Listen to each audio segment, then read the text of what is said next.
Le séjour du père Alphonse Oudou, salésien de Don Bosco et régional pour l'Afrique et Madagascar dans la province d'Afrique centrale Marie Assunta, touche à sa fin.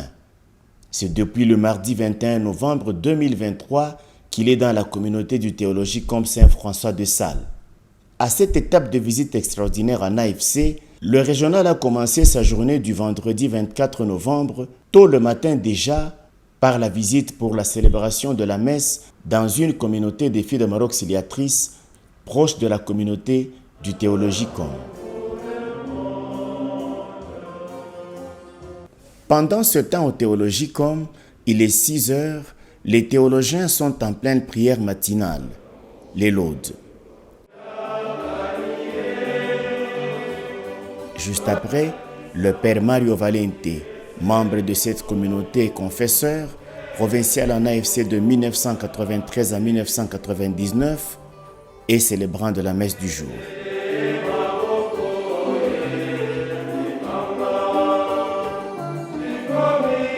De retour en communauté, le régional est serein face à ce qu'il a découvert tout au long de sa visite extraordinaire dans la Botte ainsi qu'à Lubumbashi. Je suis très heureux de ce que j'ai découvert parce qu'en même temps que nous visitons, nous découvrons aussi tout ce que Dieu fait à travers nos frères et sœurs qui sont ici. Donc cette maison par exemple est comme l'un des laboratoires que nous avons, les maisons de formation, parce que je crois que les maisons sont de deux types. Il y a les maisons qui sont des maisons de formation pour former les pasteurs.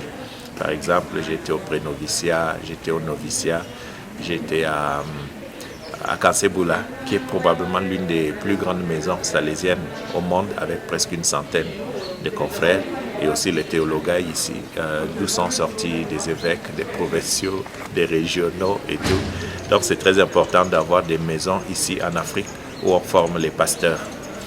Mais en même temps aussi, l'autre côté du laboratoire que constitue cette province, c'est toutes ces écoles maternelles, primaires, secondaires et même le grand projet universitaire qui est en train de se concrétiser.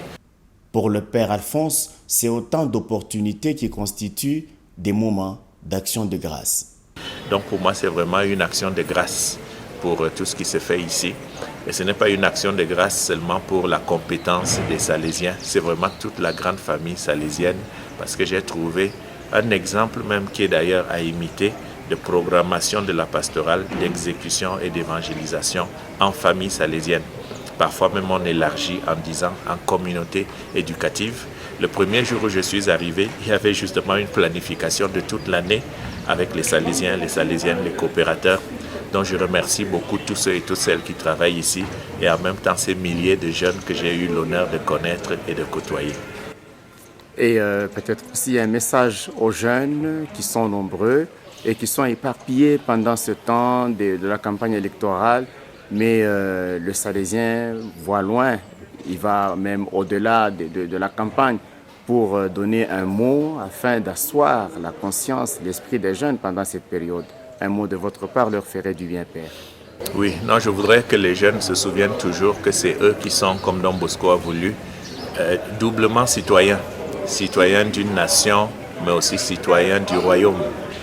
Parfois, malheureusement, on oublie qu'on a cette double nationalité, en quelque sorte. On devrait toujours se comporter en sachant que la citoyenneté que nous avons, congolaise ou camerounaise ou rwandaise, est provisoire. Donc, tout ce que nous disons, est-ce que c'est une manière de vivre l'évangile? Les chefs que nous devons choisir, est-ce que vraiment nous choisissons des gens qui sont selon la volonté de Dieu ou bien alors selon nos volontés humaines et nos calculs? Donc les jeunes doivent se souvenir que c'est le destin de nos pays qui se joue et qu'aujourd'hui ils peuvent prendre à la légère, mais ce qu'ils font de ce pays aujourd'hui, c'est ce pays que les parents leur laisseront demain. Parce que les leaders de demain, ce sont ces jeunes. Les leaders même religieux de demain, ce sont ces jeunes. Donc, je leur demande de regarder attentivement tout ce qui se passe et de se demander si tout ce qui se dit, tout ce qui se fait, c'est pour le bien commun et pour un Congo plus heureux, un Congo qu'ils gouverneront demain et qu'à leur tour, ils laisseront à leurs enfants.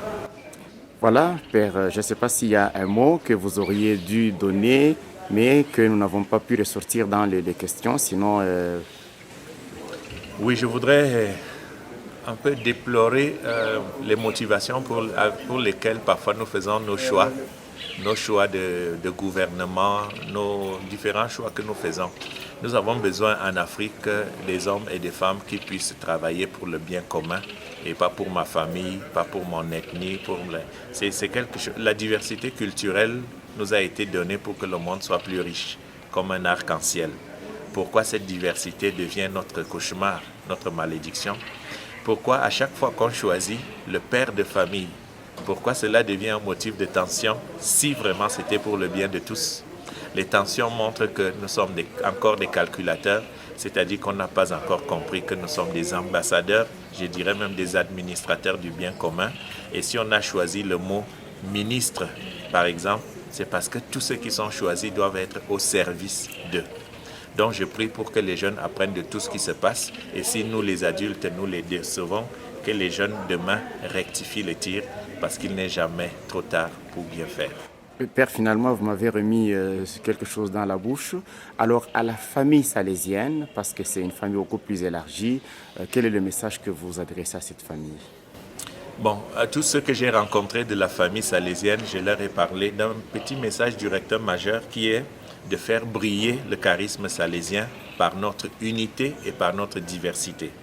C'est un charisme qui n'est pas le monopole des SDB ou des filles de Marie Auxiliatrice ou des coopérateurs. C'est ensemble que nous faisons voir la puissance et la beauté du charisme salésien. Le recteur majeur disait aussi qu'il faudrait que chaque membre de la famille salésienne soit missionnaire. Qu'ils se disent, nous sommes anciens élèves, pourquoi ne pas rassembler beaucoup plus pour être nombreux? Nous sommes SDB, pourquoi ne pas être nous-mêmes des agents publicitaires pour que la famille salésienne soit de plus en plus diversifiée et qu'elle soit de plus en plus riche? Donc, merci beaucoup d'être famille. Continuez d'ailleurs de donner l'exemple d'une pastorale qui est faite en famille salésienne. C'est aussi ça la synodalité salésienne, mais restez missionnaires parce qu'il y a beaucoup plus qui ne savent pas qu'il y a une belle famille comme la famille salésienne.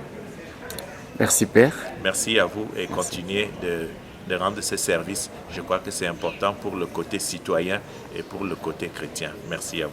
Merci beaucoup Père. Okay. Au mois de mars prochain, 2024, le Père Alphonse Oudou, visitateur extraordinaire dans la province d'Afrique centrale Marie Assunta, reviendra pour poursuivre avec le côté du nord-est, à Goma, Bukavu et Uvira. En attendant, la mission continue.